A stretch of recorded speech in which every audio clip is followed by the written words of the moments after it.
वैशाख माह में शुक्ल पक्ष में पड़ने वाली एकादशी तिथि को मोहिनी एकादशी के नाम से जाना जाता है। ऐसा कहा जाता है कि मोहिनी एकादशी का व्रत रखने वाला व्यक्ति मोह माया के जंजाल से मुक्त हो जाता है और उसे मोक्ष की प्राप्ति होती है। माना जाता है कि इस एकादशी का व्रत करने वालों के कई जन्मों के पाप भी नष्ट हो जाते हैं। इस साल मोहिनी एकादशी का व्रत 8 मई को रखा जाएगा। इस दिन भगवान विष्णु जी की विशेष पूजा अर्चना की जाती है। मोहिनी एकादशी का नाम मोहिनी क्यों पड़ा, आइए जानते हैं इस दिलचस्प कहानी को। जब समुद्र मंथन हुआ तो अमृत प्राप्ति के बाद देवताओं और असुरों में भी इसे पाने की होड़ मच गई थी। ताकत के बल पर असुर देवताओं से अधिक बलशाली थे।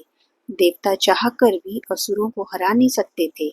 सभी देवताओं की आग्रह पर तब भगवान विष्णु जी ने मोहिनी का रूप धारण कर असुरों को अपने मोह माया के जाल में फंसाकर सारा अमृत देवताओं को पिला दिया। इससे सभी देवताओं ने अमृत मिल गया। यही वजह है कि इस एकादशी को मोहिनी एकादशी के नाम से जाना जाता है। इस दिन व्रती श्री हरि जी की पूजा अर्चना करने के बाद मोहिनी एकादशी व्रत की कथा अवश्य सुननी चाहिए, अन्यथा व्रत का पूर्ण लाभ नहीं मिल पाता है। व्रत कथा कुछ इस प्रकार है। एक बार धर्मराज युधिष्ठिर कहने लगे कि हे कृष्ण, वैशाख मास की शुक्ल पक्ष की एकादशी का क्या नाम है तथा उसकी कथा क्या है, इस व्रत की क्या विधि है, यह सब विस्तार पूर्वक बताइए। तब श्री कृष्ण ने कहा, हे धर्मराज, मैं आपसे एक कथा कहता हूँ जिसे महर्षि वशिष्ठ ने श्री रामचंद्र जी से कही थी। एक समय श्री राम जी बोले कि हे गुरुदेव, कोई ऐसा व्रत बताइए जिससे समस्त पाप और दुख का नाश हो जाए। मैंने सीता जी के वियोग में बहुत दुख भोगे हैं। महर्षि वशिष्ठ बोले, हे राम, आपने बहुत सुंदर प्रश्न किया है। आपकी बुद्धि अत्यंत शुद्ध तथा पवित्र है। यद्यपि आपका नाम स्मरण करने से मनुष्य पवित्र और शुद्ध हो जाता है, तो भी लोकहित में यह प्रश्न अच्छा है। वैशाख मास में जो एकादशी आती है उसका नाम मोहिनी एकादशी है। इसका व्रत करने से मनुष्य सब पापों तथा दुखों से छूटकर मोह जाल से मुक्त हो जाता है। मैं इसकी कथा विस्तार पूर्वक बताता हूँ, ध्यान पूर्वक सुनो। सरस्वती नदी के तट पर भद्रावती नाम की एक नगरी में द्युतिमान नामक चंद्रवंशी राजा राज करता था। वहां धन धान्य से संपन्न व पुण्यवान धनपाल नामक वैश्य भी रहता था। वह अत्यंत धर्मालु और विष्णु भक्त था। उसने नगर में अनेक भोजनालय, प्याऊ, कुएं, सरोवर, धर्मशाला आदि बनवाए थे।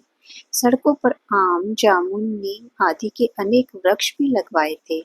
उसके 5 पुत्र थे, सुमना, सुबुद्धित, मेधावी, सुकृति और धृष्ट बुद्धि। इनमें से 5वां पुत्र भ्रष्ट बुद्धि महापापी था। वह पितर आदि को नहीं मानता था। वह वेश्या, दुराचारी मनुष्यों की संगति में रहकर जुआ खेलता और पर स्त्री के साथ भोग विलास करता तथा मांस मदिरा का सेवन करता था।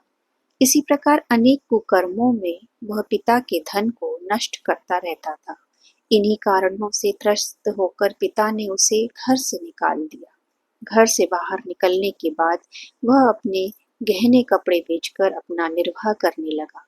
जब सब कुछ नष्ट हो गया तो वैश्या और दुराचारी साथियों ने भी उसका साथ छोड़ दिया। अब वह भूख प्यास से अति दुखी रहने लगा। कोई सहारा न देख चोरी करना सीख गया।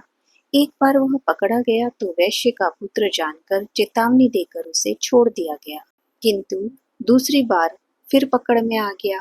राजाज्ञा से इस बार उसे कारागार में डाल दिया गया। कारागार में उसे अत्यंत दुख दिए गए। बाद में राजा ने उसे नगरी से निकल जाने को कहा। वह नगरी से निकल वन की ओर चला गया। वहां वन्य पशु पक्षियों को मारकर खाने लगा। कुछ समय पश्चात वह बहेलिया बन गया और धनुष बाण लेकर पशु पक्षियों को मार मार कर खाने लगा। एक दिन भूख प्यास से व्यथित होकर वह खाने की तलाश में घूमता हुआ कौंडिन्य ऋषि के आश्रम में पहुंच गया। उस समय वैशाख मास था और ऋषि गंगा स्नान कर आ रहे थे। उनके भीगे वस्त्रों के कुछ छींटे उस पर पड़ने से उसे कुछ सुबुद्धि प्राप्त हुई। वह कौंडिन्य मुनि से हाथ जोड़कर कहने लगा कि हे मुनि, मैंने जीवन में बहुत पाप किए हैं। आप इन पापों से छूटने का कोई साधारण बिना धन का उपाय बताइए। उसके दीन वचन सुनकर मुनि ने प्रसन्न होकर कहा कि तुम वैशाख शुक्ल की मोहिनी नामक एकादशी का व्रत करो, इससे समस्त पाप नष्ट हो जाएंगे।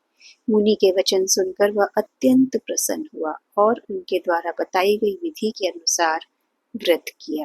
हे राम, इस व्रत के प्रभाव से उसके सब पाप नष्ट हो गए और अंत में वह गरुड़ पर बैठकर विष्णु लोक को गया। इस व्रत से मोह आदि सब नष्ट हो जाते हैं। संसार में इस व्रत से श्रेष्ठ कोई व्रत नहीं है। इसके महात्म्य को पढ़ने से अथवा सुनने से 1000 गोदान का फल प्राप्त होता है। कहा जाता है कि राजा युधिष्ठिर और भगवान श्री राम ने भी यह व्रत किया था। श्री हरि और माता लक्ष्मी जी की कृपा आप सभी भक्तों पर सदैव बनी रहे।